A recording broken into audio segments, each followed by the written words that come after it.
Good afternoon. It is Friday, the 22nd of December 2023, just after 1 o'clock. Welcome to the Christmas edition of UK Column News. I'm your host, Brian Gerrish. With me, of course, is Mike Robinson, and we're delighted to have a team with us. So we've got Debi Evans, we've got Charles Malet, we've got Ben Rubin, and all the way from Texas, fresh out of his bed, is Mark Anderson. A really heroic effort, Mark. So thank you very much for joining us.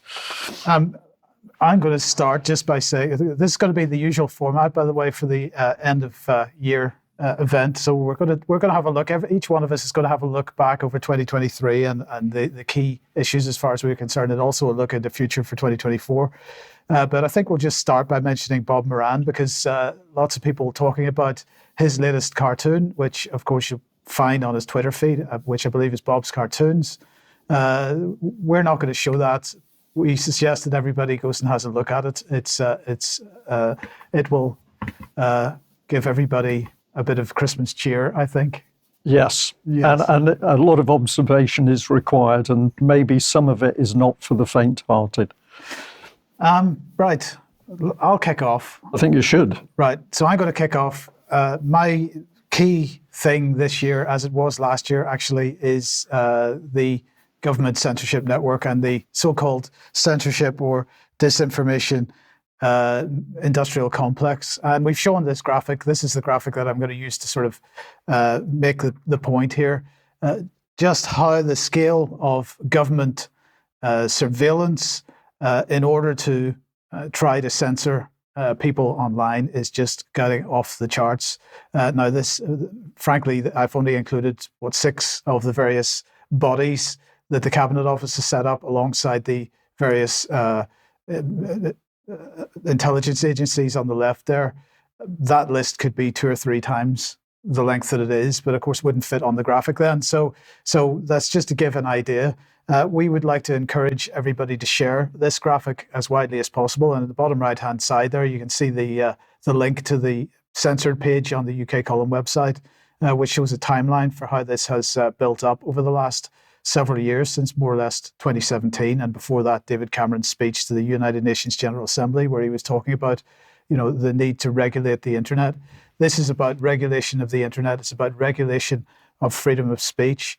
I'm just going to put this on screen because this was being tweeted out yesterday.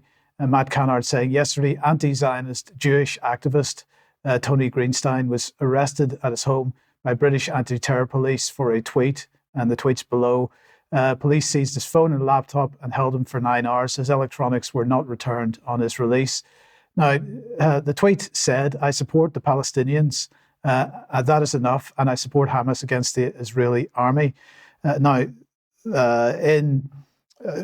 we're being accurate, we would have to say there that would be a breach. Well, actually, Charles, let me ask you, that's a breach of which legislation? Well, it's an interesting one, Mike. I think, in fact, I slightly misspoke earlier in that now, having read the tweet, or at least the exchange, because there are 2 participants, it's possible that the original message by James, effectively encouraging the second participant, Tony Greenstein, into declaring support for Hamas, that could be an offence under the Terrorism Act of 2000. I don't know if you want me to cover it now. As you know, I've got a couple of slides on this, which I could sort of go into now, or we can do that a bit later. But yes, I mean, the reason for arresting Tony Greenstein is very hard to get at, because just to declare support individually without encouraging anybody else is not an offence. And just to clarify this, it's because Hamas is now labelled as what's called a proscribed organisation. So it's an organisation written down by the government, of which there are 70-something as engaged in terrorism, and therefore active support for them is effectively constitutes an offence. And so clearly, this is one of the problems with Twitter. You read a report like this and you're not absolutely sure how it's come about, but it would appear likely that it's under terrorism legislation. And if it's not, then frankly, what business have police meddling in this person's life? But if for him to declare personally that he supports a terrorist group without articulating how he's doing, assuming that it can't be inferred from a tweet, and indeed it's not demonstrated by any further evidence that he's actually participating in any terrorist activities himself, there's nothing to it. So I'm afraid it looks at face value, which clearly it's always hard to make that sort of a judgment because there will be a context. But yeah, it seems like there can't be anything to it because it would not constitute an offence, except for the first tweet by effectively trying to elicit support or encourage people to come out and support a terrorist organisation, or at least a prescribed organisation, is a different matter. Yes. If I can add some cynicism, which I think is appropriate, as you describe this little incident, Charles, my mind goes back to a couple of years ago with Devon and Cornwall police warning the public in Devon and Cornwall and further afield that they had to be careful of ISIS taking over holiday destinations, holiday parks, for instance. We were to be very frightened that if they embedded themselves in the local holiday parks, presumably the next step will be the world takeover. Well, that didn't happen. And now, am I to believe that if we ban tweets about Hamas, that somehow they can't function on the battlefield? Is this a cunning plan by the British to debar them from Twitter so that they can't function on the battlefield, or am I missing something here? No, it's not. It's well. Anyway, the whole situation is a bit ridiculous. But the point here is this is the UK government deciding which organisations can and cannot be discussed online, and if you do discuss them and you do it in the wrong kind of way, then you're going to have your door kicked in. This is the direction of travel at the moment. It's going to become much more significant. When we start looking into, let's just talk about next year a little bit, because the one piece of legislation, Charles is going to be talking about several pieces of legislation in his segment, but the one piece of legislation that is really has grabbed my attention is this upgrade to the Investigatory Powers Act. And of course, this isn't new legislation going through. This is a statutory instrument which is going to amend the Investigatory Powers Act. So, what kind of parliamentary scrutiny is there going to be on this? Very little. Now, there has been a consultation, but anyway, this issue of data retention notices, this is getting really significant and serious. Now, technical capability notices also requiring operators of online services like Signal and WhatsApp and so on, to provide the UK government with details of any technical upgrades or technical capabilities that their software is going to use, and so on. And probably the national security notices, the biggest problem, requiring the telecommunications operator to take specified steps, any specified steps, such specified steps as the Secretary of State considers necessary. So again, no parliamentary scrutiny on this. It's just the Secretary of State decides these are the steps that telecoms companies are going to have to follow, and this may include providing services or facilities. If we just put that up again for a second, providing services or facilities for the purposes of facilitating or assisting an intelligence service to carry out its functions. In other words, providing backdoors for MI5, MI6, whoever else. Then the Investigatory Powers Act also specifies that those persons in receipt of a notice or any person employed or engaged for the purposes of that person's business must not disclose the existence or contents of the notice to any other person without the permission of the Secretary of State. So if Charles or I or Brian are the subject of one of these notices, and that has been sent to the telecoms provider, basically saying we want information about what person X is doing on your platform, then person X is not permitted to know that such a notice has been given to the telecoms provider, and therefore can't change their behavior. So people may feel that is an intrusion too far. I certainly do. But this absolute infrastructure has been built up, which we're calling the disinformation or censorship industrial complex, is now such a big thing. There's so much money involved in it. that the opportunities for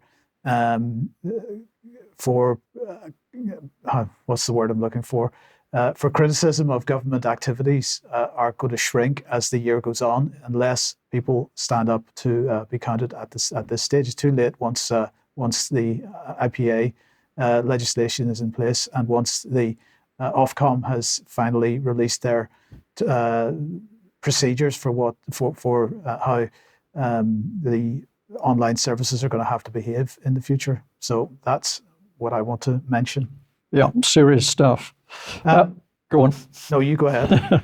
Well, I was just going to say a little bit. For me, really the main thing that I followed in the background is the horrific war in Ukraine. And of course, we've seen the legacy media, especially our old friend, the dying, decaying BBC, just starting to abandon Ukraine when it was obvious the war wasn't going as the way the West and the BBC wanted. But there's been something deeply unpleasant about that war. Not only the scale of the casualties, which I'll come on to, but also the fact that we're now entering total battlefield surveillance and the use of drones, which means the men can be tracked and killed. They have no understanding that they're being watched from the sky. I'm going to thank Debi for this headline, because it's Reuters here with the headline, Ukraine to produce 1 million drones next year, Zelensky says. And if we just pop on to the next one here, this is the comment from the article. He's quoted as saying, regarding production, we will produce 1 million drones next year. We will make 1 million. We will do everything to make it so. I know that that's how it will be. Now, I've put there Zelensky final days in the bunker, because it's very clear that the reality on the battlefield is a breakdown, shortage of ammunition, lowering morale, deaths and decimation of the Ukrainian forces. The reality is that this is absolutely the last days, but Zelensky, as the Führer in the bunker, is still coming out with his dream weapons, which are supposedly going to turn the war around, and clearly they're not. But what a horrible situation, where we can now turn real war into what is essentially an extension of a video game.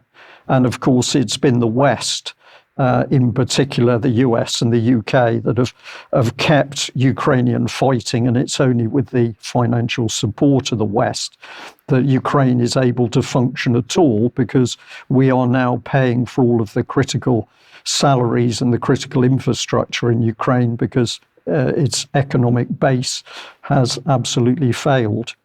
I would just like to reverse the order of that. It's the UK and the US. And the reason I do that, because we should never forget that it was Boris Johnson's intervention which kept this thing going in the first place, his personal intervention. Yeah, absolutely true, Mike. Where are we, in this war? Well, this is the second headline, just the other one that I've chosen, which says it all. It's from the Kiev Independent. Ukraine war latest. Military proposes to mobilize 450,000 to 500,000 new soldiers, Zelensky says. What does this headline tell us? Well, it tells us everything, because we have to say what happened to the last 500,000 troops. And that is, in fact, two armies have completely disappeared on the Ukrainian battlefield. Casualties on the Ukrainian side, horrific. Casualties on the Russian side, high. But the reality is that hundreds of thousands of men have been thrown away, and Zelensky's solution, with the backing of the West, is just to say, I need more men to feed into the meat grinder. But this time it's not men, it's elderly men, and now he's desperate to get young women in to certainly be slaughtered on the battlefield. So I find this war horrific, and what is even more horrific is the fact it could only continue with the support of the West. So until we deal with our own governments, this horrific slaughter is going to go on. 450 to 500,000 new soldiers. Who's going to be training those? Uh, well, this is where there's all sorts of questions, Mike, because of course it's recognised that a lot of these are going to be elderly people, some of them even disabled, some of them still suffering from the effects of wounds. And the latest Western reports I've seen are that the training bases in the UK and Germany, for example, are now desperately short of Ukrainians to train. But if we're training, a block of 20,000, it's going to take a long time to train 500,000. So I put this down as rhetoric from the bunker. The war is coming to an end. Russia is going to finish this war, and Zelensky is increasingly out of reality, surrounded by the people who are only going to agree with him, unless, of course, there's a military coup. Has anybody any comments? No, then? Well, I would only say on the just for the practical delivery of that, the recruitment figures. I mean, just for a start, finding that many people is entirely unrealistic. But just to set the scene or to imagine how it might work here, it would be typical for a battle group here to spend, say, 6 months in high intensity pre-deployment training before going on an operational tour. So that's about 1,000 people. And we're talking here about between 450 and 500,000 starting from scratch. So the logistical problem of delivering such a capability makes it completely and utterly unrealistic. And more than that, if therefore people are just handed a rifle and a few bits of kit and told to get on with it, then any government that's had any dealings with the Zelensky regime needs to step in and stop it straight away. Mm. Yeah, Mark. Ukraine Recovery Conference, where you have the heads of state, big corporate types, bankers, hedge funders, whatnot. We reported it a little. I want to report it more in the new year, and how they're, really kind of taking Ukraine apart at the seams in terms of land, in terms of assets, in terms of determining its direction, completely separated from what any Ukrainian people would think or feel.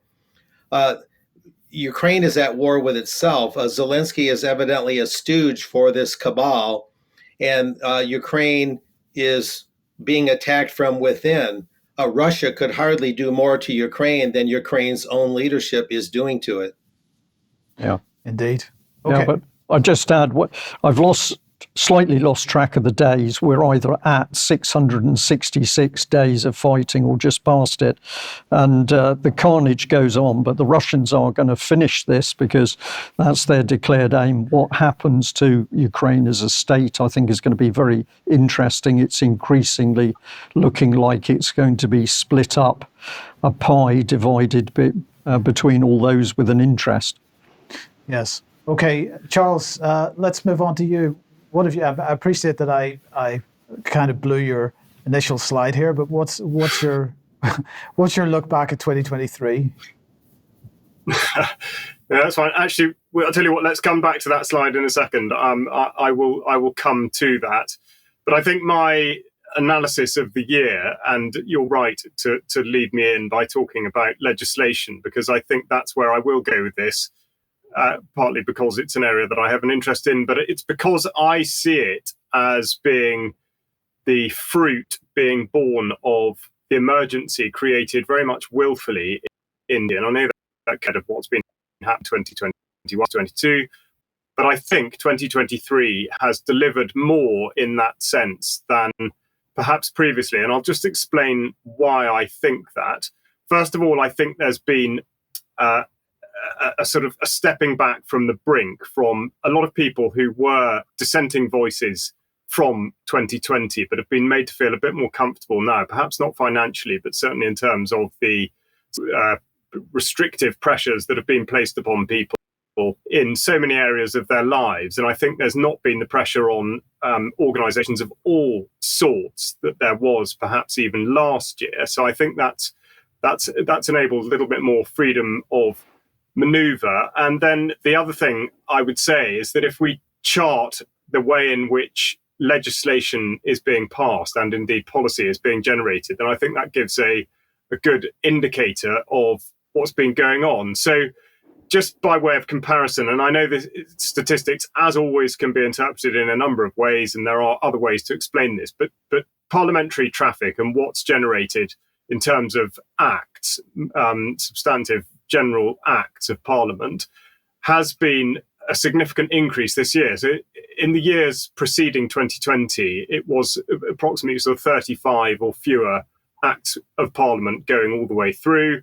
2020 dipped a little bit. 2021 up slightly. 2022 last year, 50 acts of Parliament were passed, and so far this year, 56 acts of Parliament have gone through. Now, of course, a number of those will deal with things that may or may not be of great significance to the freedoms that we hope we would enjoy. And Brian might be right, of course, or at least Devon Cornwall Police may have been, because a number of them do deal with caravans and caravan parks. But the ones that don't are significant. And so to think about it in terms of a timeline, and certainly issues that were not reported on at all in the mainstream media, are things that might seem trivial but aren't. And I would go back to January with the revision of what's called PACE Code A Alpha, which is one of the codes of practice by which police are supposed to operate under the Police and Criminal Evidence Act 1984. And in particular, that came from legislation passed in 2022, which gave rise to what's called the Serious Violence Reduction Order, which I did actually speak about earlier in the week. But if you missed that, there's an article on the UK Column website about it, SVRO, and it's to do with searching people without suspicion, which has just come up again because of the super complaint about Section 60, which gives an inspector the authorization to put a sort of blanket provision on a geographic area over a fixed period of time where people may be searched without suspicion. So what I'm driving at really is that whilst activity across society probably hasn't really changed that much, there's been a reframing via legislation to suggest that more bad things are happening and they need to be legislated against. And the ground effectively, or the goalposts at least, are being moved. And there are some very prominent examples of that. One of them, and again to do with sort of policing powers, would be the Public Order Act 2023, which UK Columns covered considerably over the course of the year. So I'd urge you to sort of go back through the archives on that. But when I say reframing and moving the goalposts, it's things like introducing words such as nuisance and annoyance, bringing them into the sphere of factors that may constitute an offence. And I would say that is a preposterous position to put police in, or indeed put the public in, to think that people could be reporting other people for criminal offences because they're causing annoyance or nuisance. And of course, we look forward with that to the Criminal Justice Bill, which is going through now, and again refers to the same things, nuisance and annoyance. So essentially, behaviour remains similar, but the threshold is changed. And again, another one that we point to is the Online Safety Act, which again has been reported on a lot by UK Column, but in a sense, it's the same thing. We obviously the harmful but legal hurdle was sort of scuffed on the way over being cleared, but it's that sort of suggestion that behaviour that until recently was perfectly acceptable is now no longer acceptable, and it will be legislated against. Such is the volume of this sort of legislation. Of course, the Energy Act being another one. So, in a sense, we're now being railroaded with very little choice in the matter towards net zero. And again, this is something that's been covered at great length. There's the UK Innovation Bank Act, again, to set up projects which are delivering public money to be spent in areas that again are questionable. So the result of the legislation that has gone through, or at least the reason that it's been able to go through so easily and swiftly, is, I would say, because of the of dissenting voices. Mike's talked a lot about censorship, and his slides at the start of this show are very illustrative of the complex web of organizations and policies and things that are in place to censor voices. But that happens in the parliamentary chambers as well. I mean, there is virtually no opposition. There is also no way really in which people can engage with their constituency MPs. And the result of all this on the sort of delivery of the legislation, in effect, the criminalising of activities that were not previously subject to such sanction, is really, really changing the ground beneath our feet. So I think now, to illustrate what I mean, would be a good time to bring that slide on screen.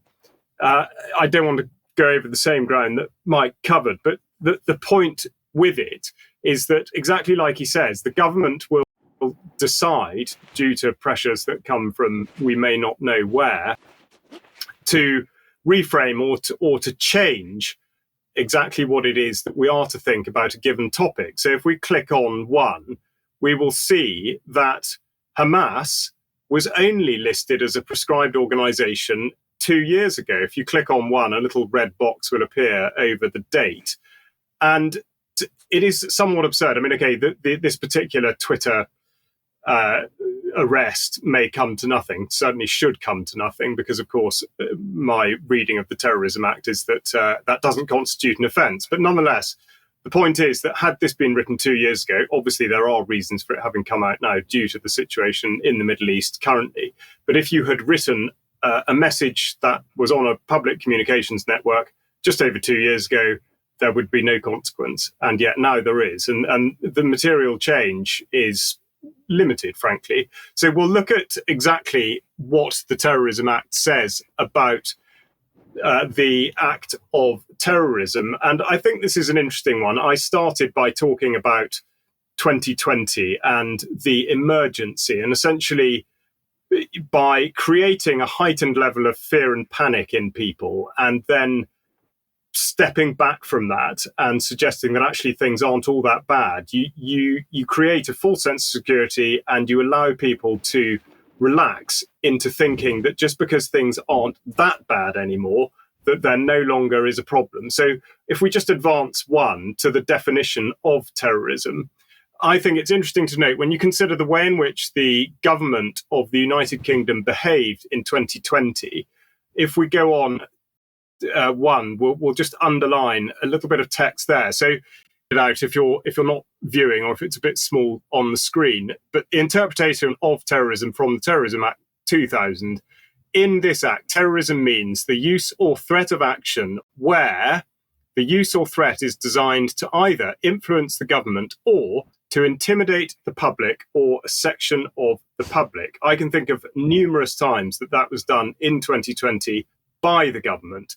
And if we click on one, action falls within this subsection if it endangers a person's life other than that of the person committing the action. Well, there were plenty of measures taken by the government and by all sorts of agencies, whilst instructed to by the government, that could have been argued to have endangered a person's life. And if we click on to the last one, we'll see that also an act of terrorism is constituted if it creates a serious risk to the health or safety of the public or a section of the public.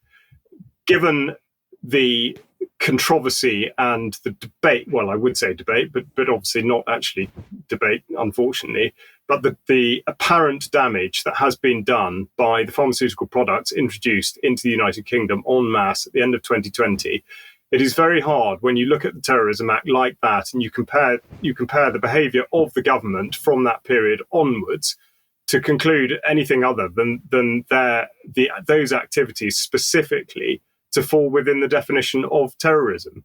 So I don't want to paint an overall completely gloomy picture of 2023.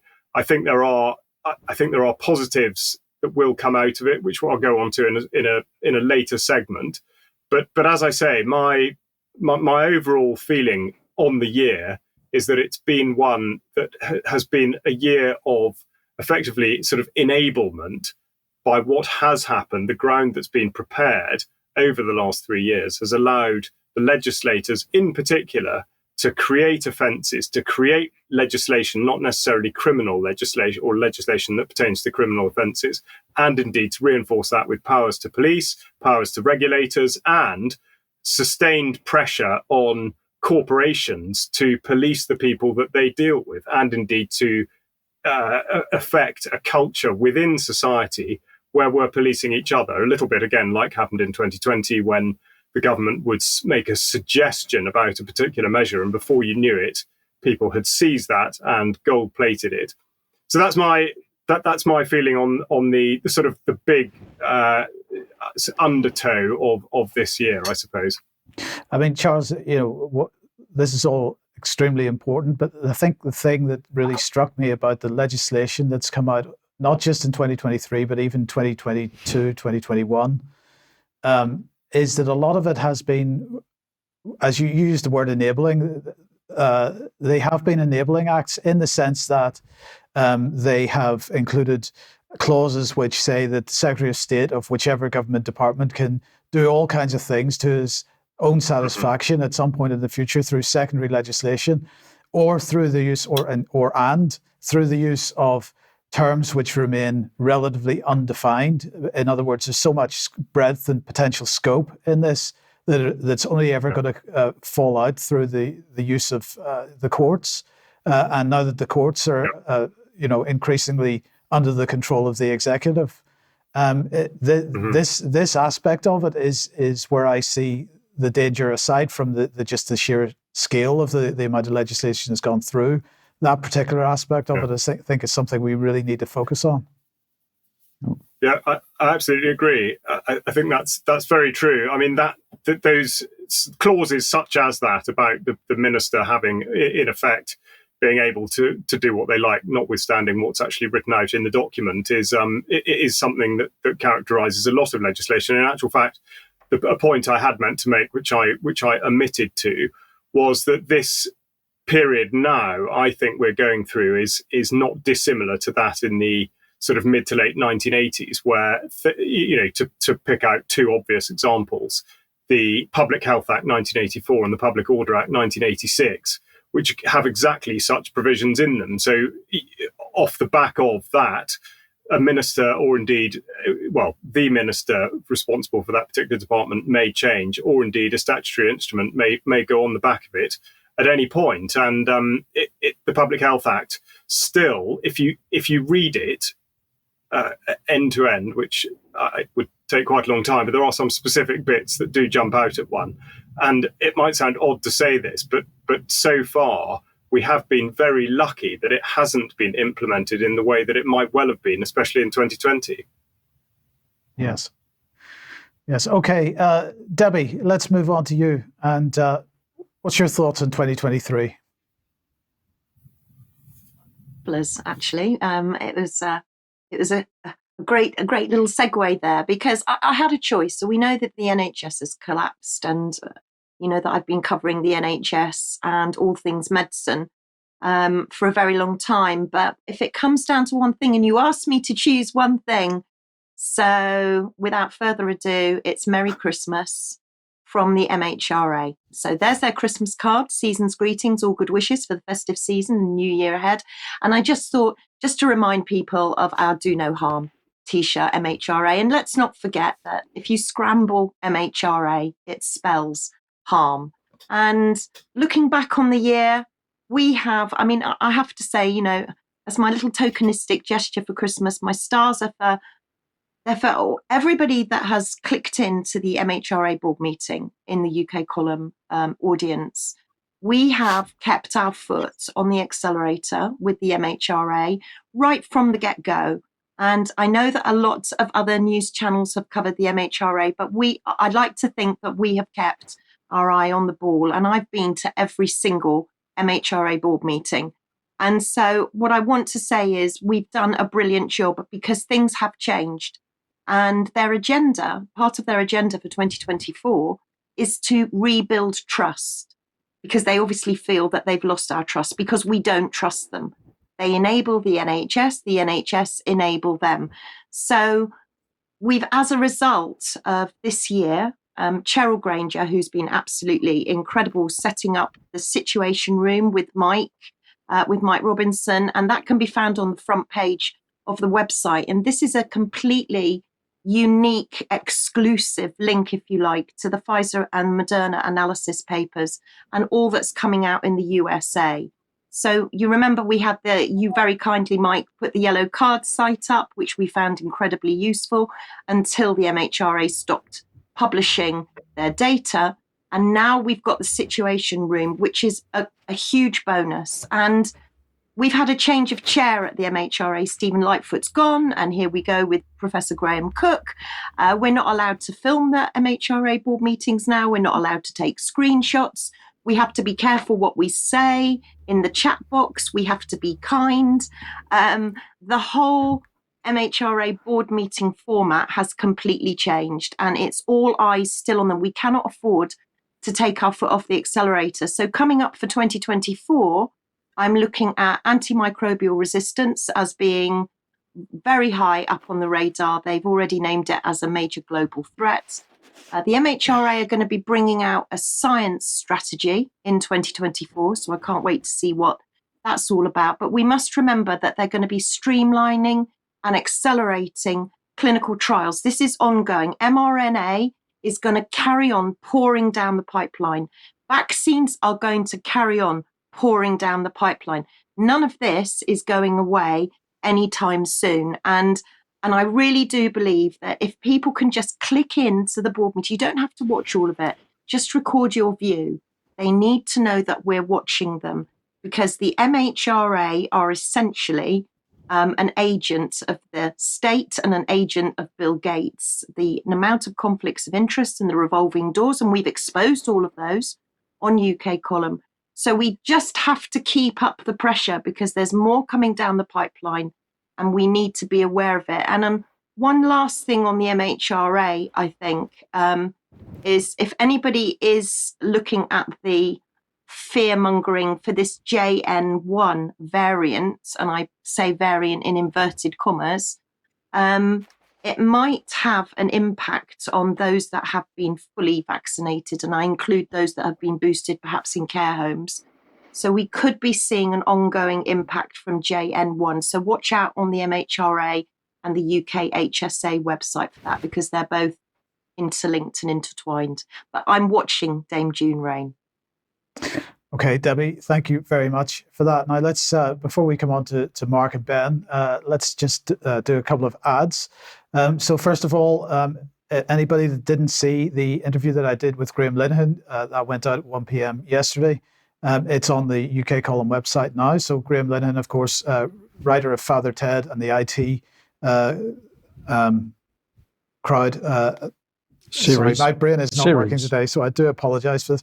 And the IT crowd, anybody that recognizes him from that, he spoke out on trans issues, of course, and his career has effectively been ended as a result of that. Do watch that interview. It's extremely interesting. Now, Brian, over the Christmas break, some audio interviews are going out. Yes, we thought that our subscribers, our membership deserves some audience, some content. So 4 days, we've got the 27th and the 28th of December at 1 o'clock, and the 1st and 2nd of the new year at 1 o'clock. We've got a series of interviews. It's called Gutsy Women, where I'm talking to women who've clearly got the guts to stand up and put their head above the parapet. There's a number of different ladies, most of them well known to the UK Column, but I've had such a good response from the people themselves that I think I'll be continuing the series. But this is me saying, how is it that in 2023 it's taken the women to stand up and be counted? And Kim Isherwood, tiny lady, she was one of the ones that caught my attention as somebody who was doing huge amount of work from a very tiny frame. So we're saying, well done, the women. We're also saying, where are the men? But maybe we'll move on to them in due course. Right, so just to correct you, Kimberly Isherwood will be going out on the 27th, Lou Collins will be going out on the 28th. Sorry, Debi will be going out on the 29th. Then we got Vanessa Beeley on the 1st and Eva Bartlett on the 2nd. Yes, I only gave 4 days there, and it's actually five interviews. And the aim of the interview is actually to learn a little bit about the person themselves and about the work that they've been doing to stand up. And I think the audience will enjoy them. I enjoyed the interviews. And so those will be going out at 1 p.m. in the usual places on those days. So keep an eye on the UK Column website. It'll, of course, be in the banner at the top. Debi, your blog is up. Yes, it is indeed the last one for this year, and I'll be making lots of predictions in my first one for 2024. But in this one, we've heard that cows' methane masks. Well, now it's humans, human emissions. So basically, they're saying breathing is bad for the environment. This is all based on a study. This isn't some random headline. These are studies that are going out, crazy headlines. And if you're thinking about coming down to the southwest for Christmas, you might get more than you bargained for, because we have more sewage spills on over 20 beaches. So it's not terribly pleasant. But if you want to book a jab, it's as easy as booking a cab. That's the NHS's latest tagline. Okay, and on the 7th of January then at 6 p.m, save the date, please, because again, in the usual places, ukcolumn.org/live and other places, we're hosting Piers Robinson, Richard Falk, Atif Kabersi, Kevin Ryan, Aaron Good and Vanessa Beeley for an event entitled Genocide and Empire, examining October the 7th and the geopolitics of the war on Palestine. So that's on Sunday the 7th of January, 4 months since the beginning of the conflict in the Middle East.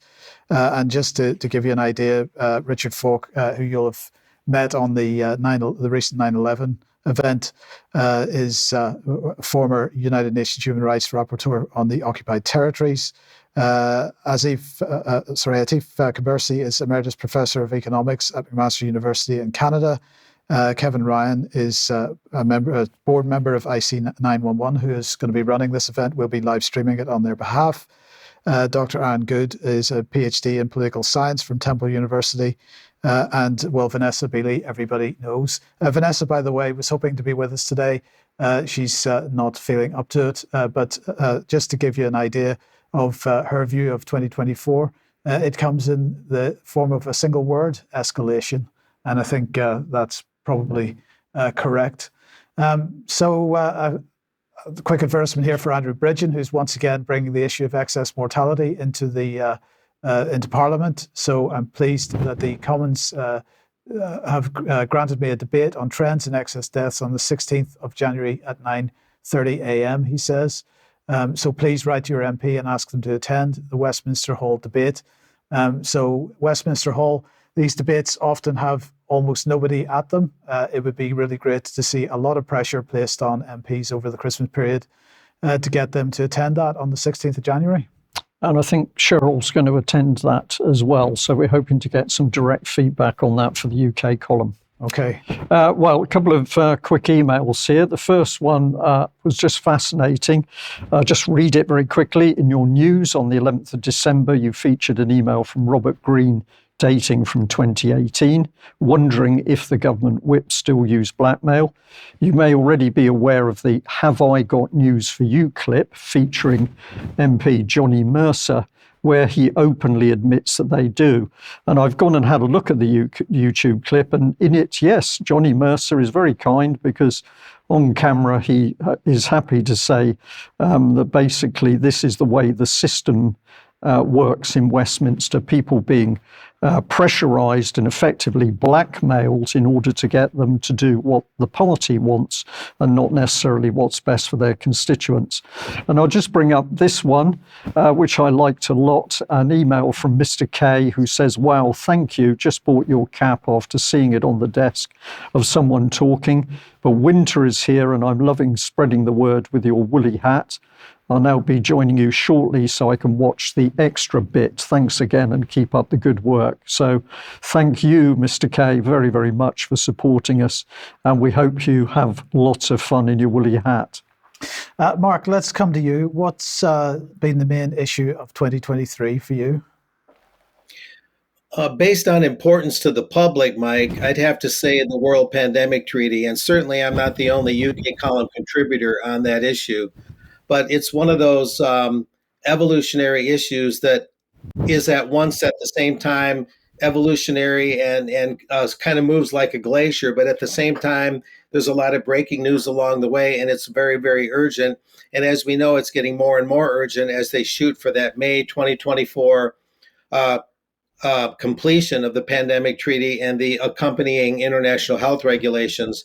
I mean, I could talk about important game changers like the doctrine of the lesser magistrates that I've covered, the U.S. southern border, and some of the wider implications of that, and tying that into migration in Europe and the UK. These are all important.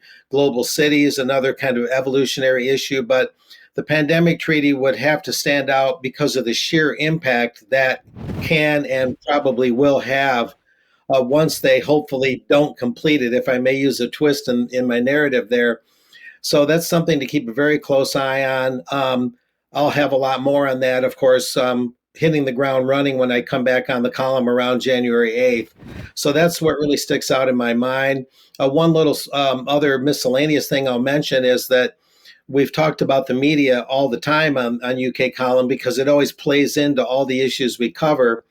And we've talked about how local media is diminishing, leaving the big monopolists more or less unscathed.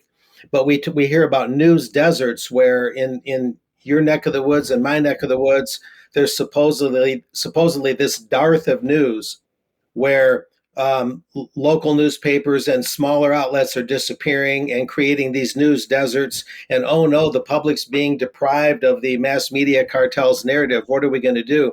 Well, what I found out just a couple of days ago was the civil news service, for example, in the States has spawned something called Chalkbeat and VoteBeat.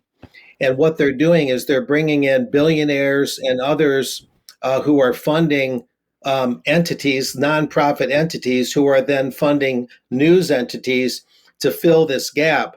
So the empire strikes back, you might say. The corporatocracy is trying to create a new breed of news agencies to fill these news deserts, to fill that gap, because in my estimation, they know the UK columns of the world are nipping at their heels.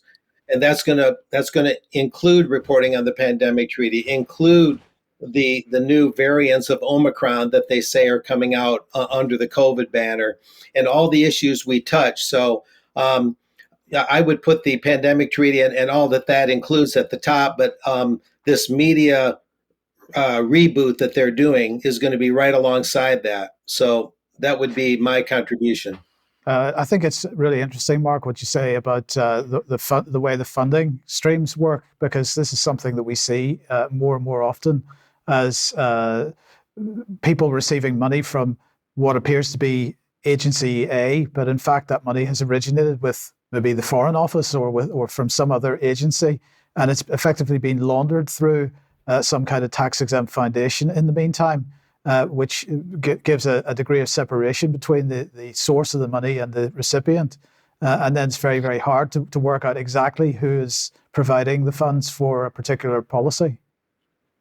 Let me add something. I used to work for the South Bend, Indiana Tribune near Notre Dame in my conventional media days, and I looked up how the Tribune is doing now. They moved out of their beautiful building I used to work in, and I looked at who was financing them, and there was another entity, and behind them was another entity, and by the time you followed it, it led to, I believe that it's called SoftBank in Japan, run by a single billionaire.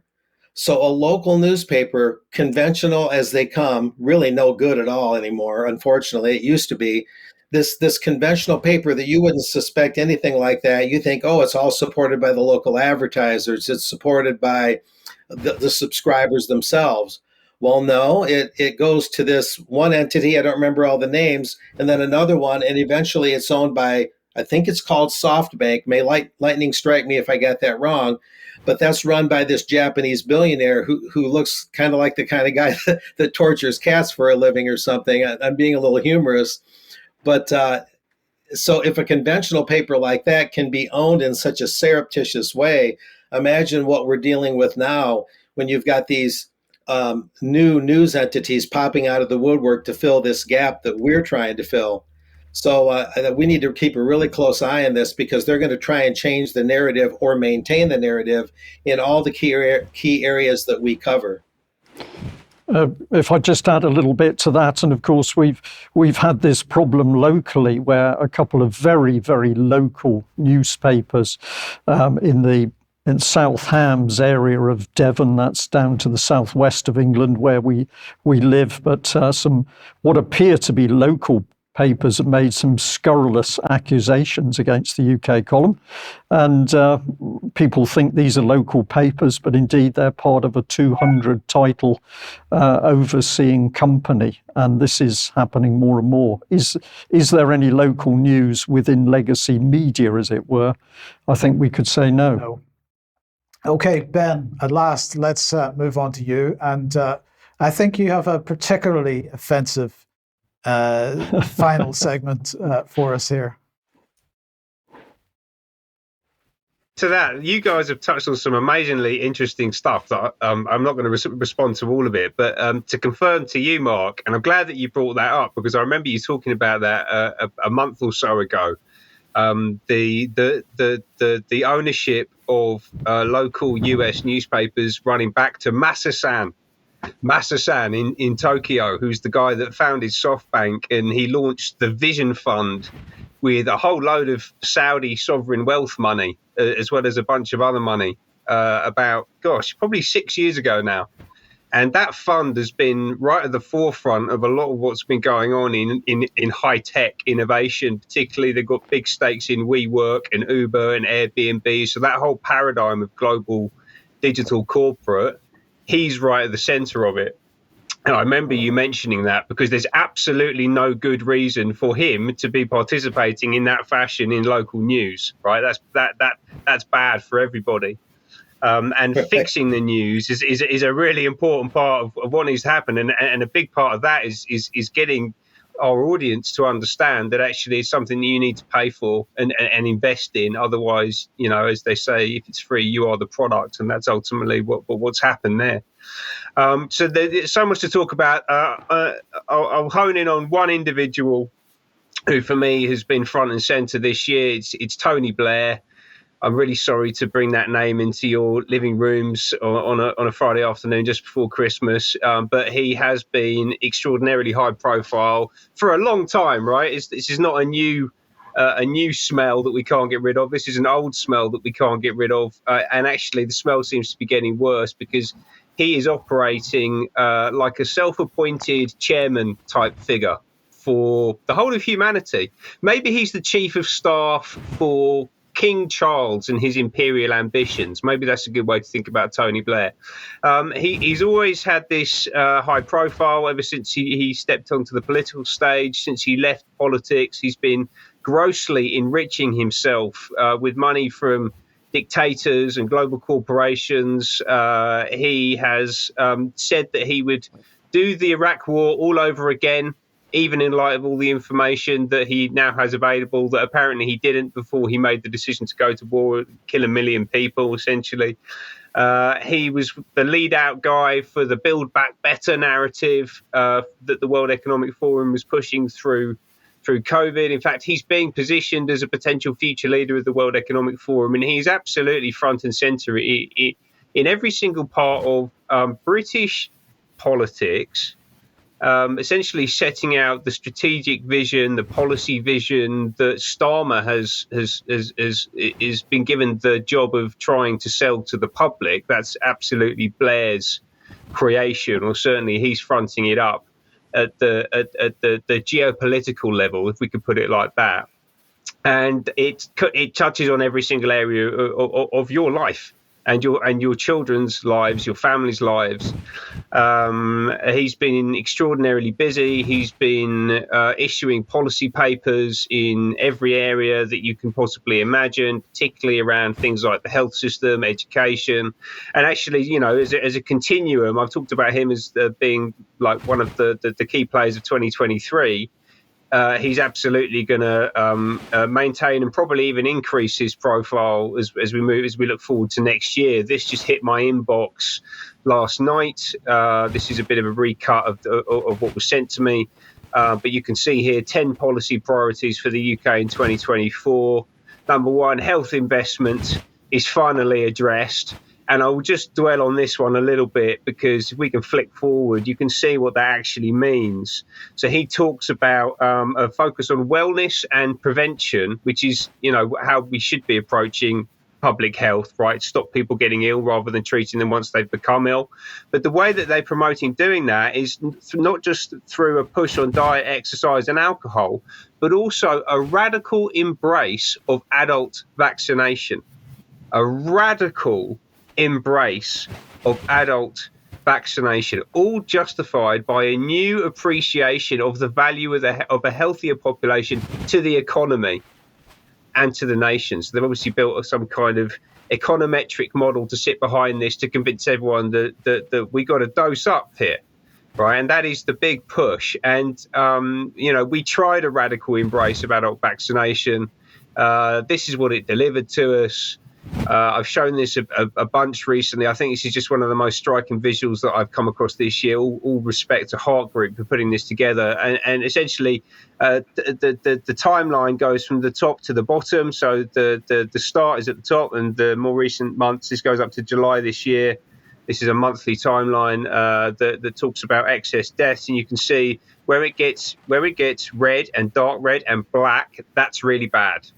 And that is a direct correlation to the COVID vaccination program, it's come from the exact same branch of science that this new vaccination program that is being promoted comes from. It's RNA technologies, and they are trebling down on this and pushing this out into society. And that really, just gives you, I think, just a case in point assessment of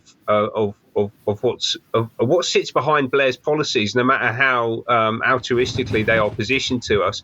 If we could just jump back to the first slide, actually, if that's possible. I'll just touch on just these other ones very briefly, because I think it's important just to explain what he's talking about. And if you want to understand what global has got on its roadmap for 2024, I'll share this. We'll put a link to it somewhere. I'm sure it's on the Global Institute website. There is a huge amount of very specific detail sitting behind each of these different sections, including policy papers, NHS documents, the works. Essentially, this is they're using the UK as a lab, essentially, for how they can most effectively test and implement their policies.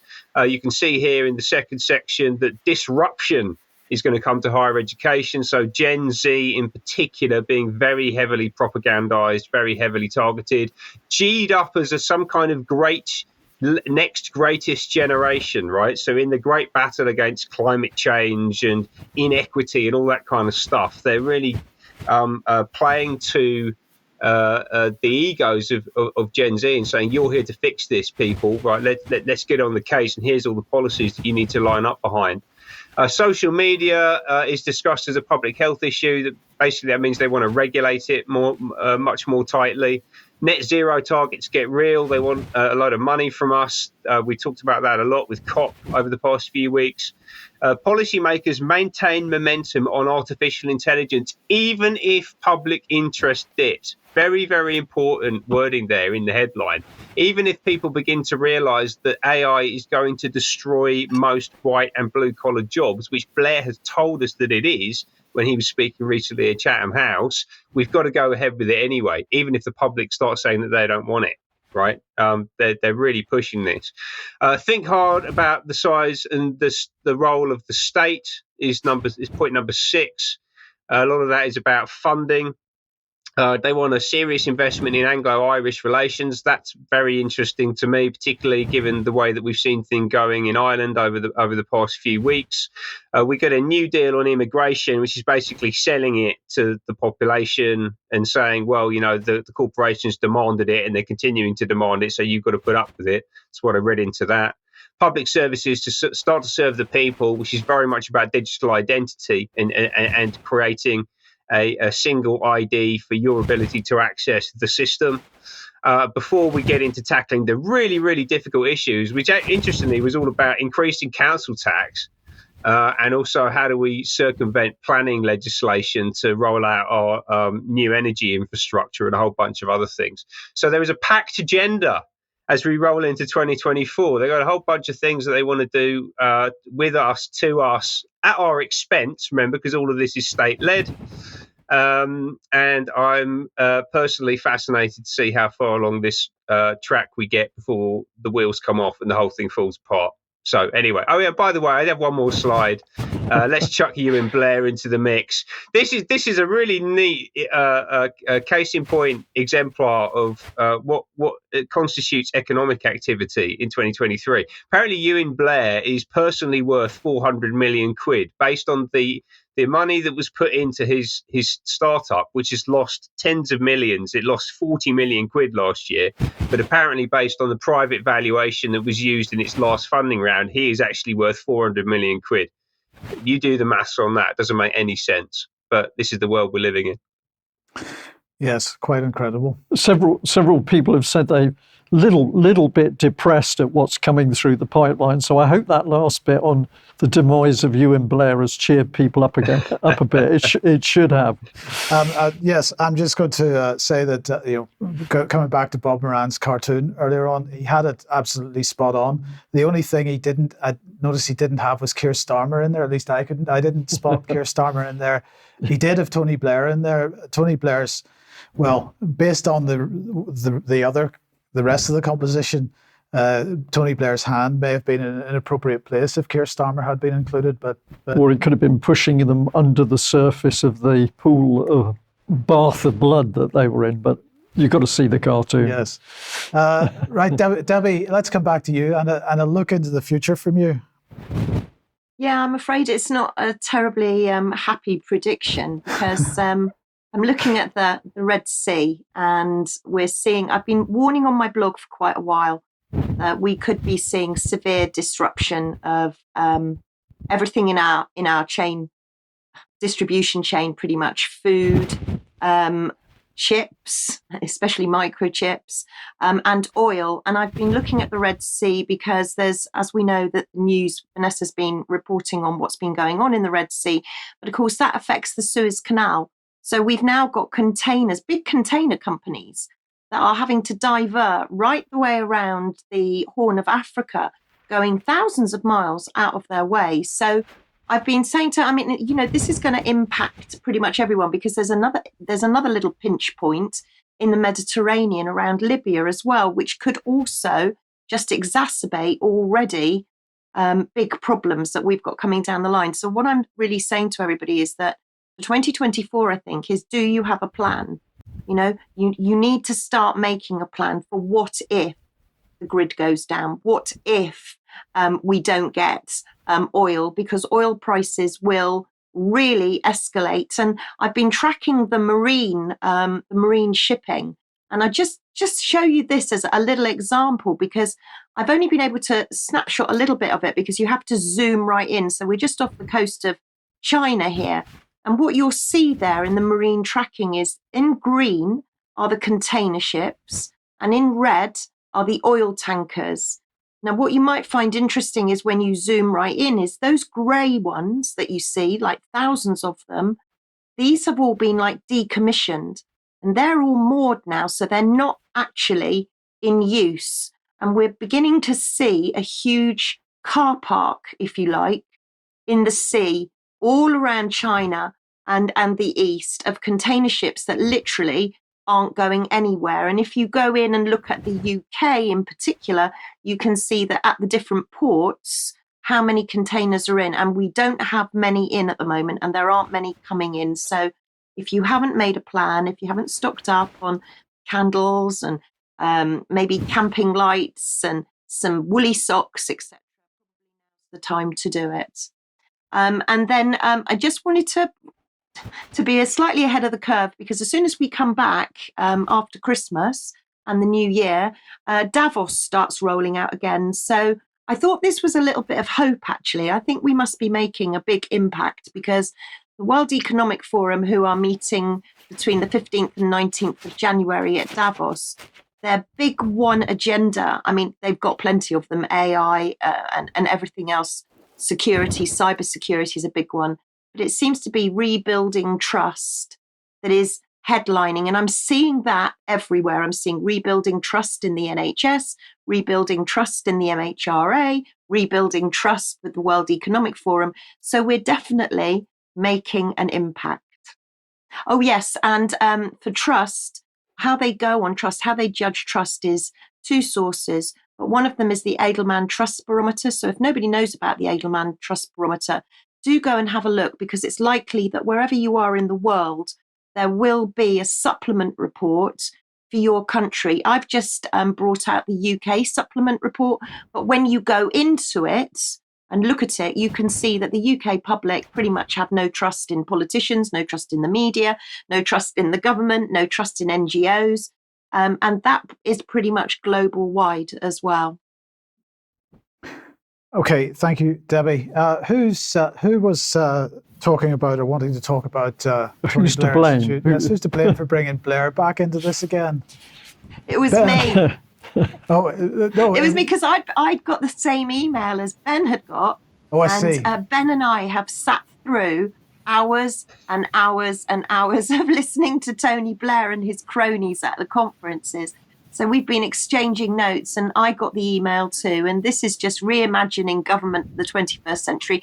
Everything that Ben has said is absolutely spot on, because clearly, you know, and I have to say, Build Back Better, just so that you know, that came originally from the now King Charles. But in 2019, Charles wrote the sentence "Build Back Better" in a letter to the Dominican Republic when they'd had a disaster, and he said, "I'm delighted that you will be able to," and he put it in inverted commas on a letter from Clarence House, "Build Back Better." So what you said about Tony Blair and King Charles, and I mean, we know that Tony Blair, was it this special? He's Royal Knight of the Garter, isn't he? But he's an elevated one, I think. I think he's a Knight of the Satin. There's a famous song after him. Yeah, that's it. So pretty much Ben is absolutely right. I think you might have swallowed that one. Yeah. I was joking. Brown on the other side. I was joking, Debbie. What's he doing with his hands in that photo? Well, I must say I was distracted by that. He's highlighting something. He's highlighting something that features in Bob Moran's cartoon. Can I just say that he's actually addressed that very subject, his sausage fingers. So if anybody's we're interested, talking about King Charles again. By the way, we are. We're talking about his sausage fingers. There's a documentary coming out on Boxing Day at about 6 o'clock in the evening, I think, on a behind the wall, a fly on the wall kind of what happened at the coronation and in the rehearsals. And he actually talks about his sausage fingers there. So he's obviously heard us. Yes, indeed. Indeed. Well, look, let's just finish by asking everybody, have you got any other comments, any other thoughts for next year? Anything else you want to say? Well, I've been watching the comments in the box, and it's clear. The chat box, chat box, yes. Yeah, and it's clear that a lot of people are finding what's happening this year difficult and tough. But all of my senses say as we move into next year, we're going to see things accelerate, and it's effectively going to get worse. And I just wanted to restate to people this important thing that staying sane, which is a key thing to do, a lot of this is about not just sitting there, it's actually doing something. It's writing that letter, challenging somebody, speaking to a friend, teaming up, helping other people. It's doing something starts to let you deal with this tidal wave of horrible agendas which are coming in. So don't just sit there and take it, start to do something. And you will find that you can become as happy and carefree as the whole of the UK column team. I mean, we deal with this three times a week. We're researching out of our news time.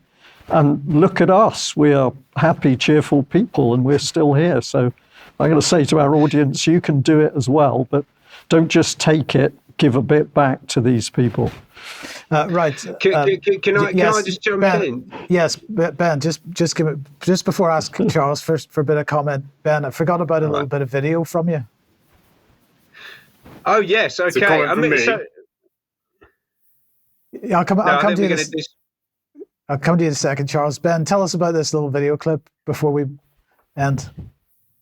Yeah, sure. Well, I could tie the two things together. So what I was going to say is, Brian was just saying that things are going to escalate. I agree, but I think what is really important for people to understand as this happens is that they are extraordinarily panicked right now, and their big, noisy actions and pronouncements and a lot of that is coming from desperation. It's not from a position of power. So please take some heart from that. And actually, this is a great example of what we're going to see, and what they are desperate to avoid and to not report on is this little edit that I came across from the streets of Chicago, right in Obama's backyard. How do you justify leaving the amount of people on the streets that are out here? And you're building tents, warm tents, to house 2,000 illegals? I went from tent to tent. Some of these people are veterans. How do you justify people being homeless at this rate? We're seeing increased taxes. We're struggling to pay our mortgages. We're struggling to pay our bills. And we have thousands of dollars every month, millions of dollars, $500 million this year to support foreign nationals. And that's coming out of our pocket. It's going to people from another country, from foreign nationals. Those countries have to take care of their people. We just don't have the resources. It's nothing against them, but we just don't have it. We're struggling. This is government oppression at its finest. As a veteran myself, I just talked to a veteran in this tent right here. We're seeing people who have given their all to their country, and we just cast them out by the expressway with the trash. This is unconscionable. And it's unconstitutional. Meanwhile, we have to follow every law. We can't go over the speed limit without getting a ticket sent to our house, but people can violate federal law, and we come in and roll out the welcome mat, give them our home equity, give them our sales taxes. They get the best of our schools. Meanwhile, something like 90% of black children are not reading, writing, and doing math proficiency, but they do it all under the guise of this fake diversity, equity, and inclusion nonsense. We just need to start voting differently. We need to start pulling ourselves out of these government institutions, starting with the public school system. We need to move on from big government and from the city of Chicago's political machine. We're going to flip Chicago red. The Democratic Party is done in Chicago, and that's a fact. By summer, you think it's a lot of them coming in. You watch the uprising of red in Chicago.